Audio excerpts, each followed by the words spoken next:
The Pulse the Program series rolling right along to Clemson, South Carolina. Let's take a pulse of the Clemson Tiger fan base, and as best we can tell within that building, because that's what the Pulse the Program series is built to do. Quick note, no, the thumbnail is not a typo. That's how we say program around here, and that's how we spell program around here, okay? So thank you so much in advance for rolling with it and for understanding, for being a part of this operation. So, right now for Clemson, there is a lot of questions. A lot of questions. What's up with them not having Brent Venables anymore? Are they going to, take a step back as a team? I mean, last year, defense was still really good, right? I mean, defense was still really good, but what are they going to look like in the future?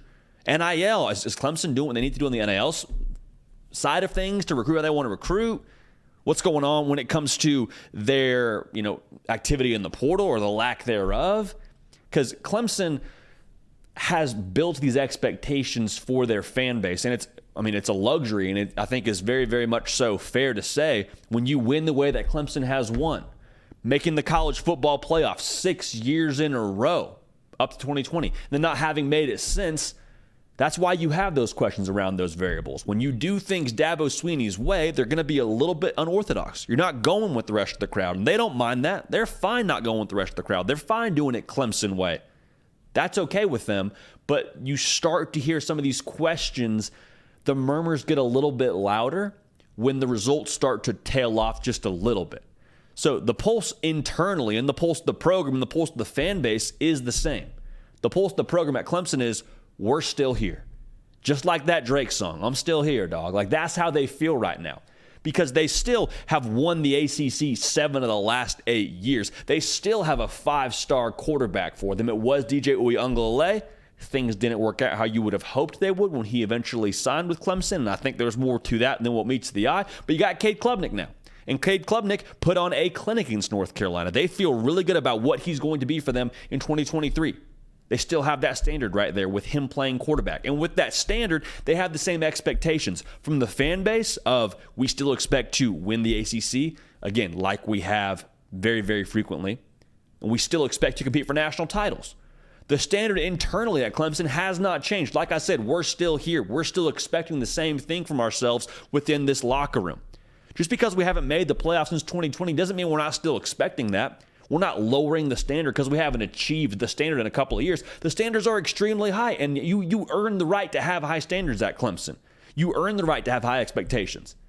And how you earn it is you accomplish it like they did frequently. Like I said, up until 2020, making the college football playoff and winning the ACC 7 of the last 8 years. So for Dabo and company, they're not running from this. They're welcoming this. They're inviting this. Dabo Swinney has said it. Nobody has higher expectations than us at Clemson. You can say whatever you want nationally. You can put whatever headline you want on your website or headline that you want on your newspaper or take whatever angle you want to take. And some of those angles, to be clear, aren't without warrant. But even so, he's saying the same thing that we're saying right now. The standard is the standard. We're still here. We're still expecting us to do all the things that we've done historically. That wasn't just a great run and we'll write songs about it and make movies about it and sell a lot of T-shirts from those runs that we had. No. Those things that we accomplished is a foundation for us to build going forward. And to be real, I get it, right? Like, I understand why they expect that, not just because of the fact that they've done it, but because they have the pieces still in-house to do it. Like I said, a lot of questions about Brent Venables. That defense last year, they were still really freaking good. They still only allowed 22 points a game. You still have one of the best linebacker duos in the country in Jeremiah Trotter and Barrett Carter. You still have Xavier Thomas coming back, who was one of the top recruits in the country when he came out of high school. Like, they got a lot of pieces. 5-star quarterback. Will Shipley is a grown man running the football. Friend of the program, Will Shipley. I expect him to do phenomenal things this coming season. The run game, they averaged 180 yards a game last year. I expect that to continue going forward. The big question for Clemson, the whole thing that could set this operation on fire and get them back to the college football playoff, is what's going to happen offensively from a schematic standpoint. If you've watched the show for any length of time, you know that we are big fans of what Garrett Riley is doing offensively. Garrett Riley, it was well documented. Broyles Award winner, being the OC at TCU when they made that run to the college football playoff into the national title game, getting Max Duggan to be a Heisman finalist. Like, Garrett Riley had them scoring in bunches, all right, right around 40 points a game. The thing he's going to do for Clemson is manufacture explosives, and that's going to be the key thing we got to talk about for Clemson throughout the course of the season. We've seen a lot of Clemson throwing the ball up to big 6'3", 6'4" plus kind of guys, and it's a jump ball, and a lot of times they came down with it. And that's a great way to get paid. It's not a great way to make your paycheck, if that makes sense. You'll take it when it's there. You'll take $100, you find it on the ground. You'll take $100, somebody offers it to you, but do you want to live that way week in and week out, 50-50 ball after 50-50 ball? By definition of it being 50-50, you would like a little bit more insurance than that. You'd like a little bit more security offensively than that. And that's what Garrett Riley brings to the table. Really quickly, to break down how he's running this offense, in summary, it's going to be tempo, going to be running the football, and it's going to be getting this defense off balance with motions and misdirection. Like, they're trying to mess with the flow and the comfortability of that defense, trying to keep them off balance. So when I run the football at you 3 times in a row, what does that safety do? He was playing at 8 yards. Maybe he's playing at 6 yards now. Maybe he's playing at 7 yards. And he's creeping up a little bit. So when that happens, there's more real estate behind him for what? Play action, because you're tired of tackling Will Shipley at 4 yards ago, meet him at 2 yards, and then there's a deep shot behind him.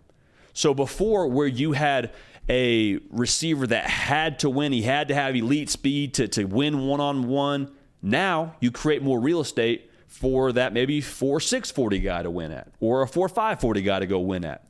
You don't need the 4.2 4.3. Now, Antonio Williams, I still expect to be an explosive element of this offense.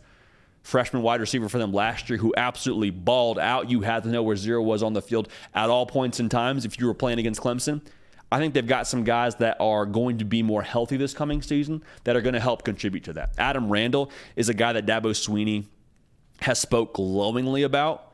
He is a big boy. I think he's somewhere in the range of 6'3" 210, 220. Like, dude is a big body, but he can move. Coming off an ACL injury.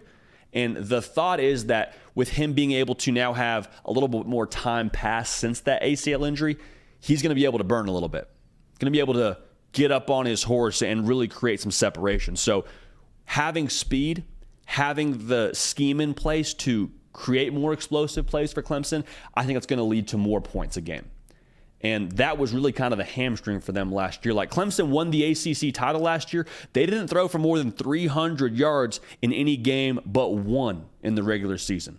And that was the game against Wake Forest. Now, obviously, Cade Klubnik did what he did in the postseason. But I'm telling you, regular season games, only the Wake Forest game did they throw for more than 300 yards. They only averaged 6.8 yards a pass. That's good for 86th in the country. That's fine if you want to run a little bit more run-heavy style of offense and you're not asking the offense to be explosive. But at Clemson, you expect to compete for the college football playoff. The offense has to be explosive. Got to have that vertical element of it, and that's why Garrett Riley is now going to be the offensive coordinator for them. So going back to the pulse of the program at Clemson, they still expect everything they have previously. They've earned the right to have those expectations by what they've done on the field, from the fan base to everyone in that locker room. The pulse of the program at Clemson is we're still here. And so I can't wait to watch what they do on the field this coming season. Clemson is fascinating right now with how the offense is built and who they have playing quarterback, and Dabo Swinney himself, one of the best coaches in college football. So for Clemson, the work is cut out for them in the ACC. Going to have to deal with Riley Leonard in week 1, and you'll play Florida State. It's going to be a really fun season to watch for Clemson, and they have every reason to expect what they expect in-house there. Make sure you're subscribed right here. We are talking college football every single day right here on the Hard Count on the On3 YouTube channel. We are live tomorrow morning, 11 a.m. Eastern. We're going to give you our college football playoff predictions. Going to tell you who we're picking to win the ACC as well as the other Power 5 conferences. Going to be a lot of fun. Make sure you're locked in. That video is already scheduled right now on this channel. Again, that is tomorrow, Thursday. Lock in, 11 a.m. Eastern. Appreciate y'all. We love y'all. We're going to keep this party rolling. We will see y'all next time. Hey y'all, thanks so much for watching. Subscribe to the channel here to make sure you don't miss an episode of the Hard Count. Also be sure to check out other videos on the On3 YouTube channel.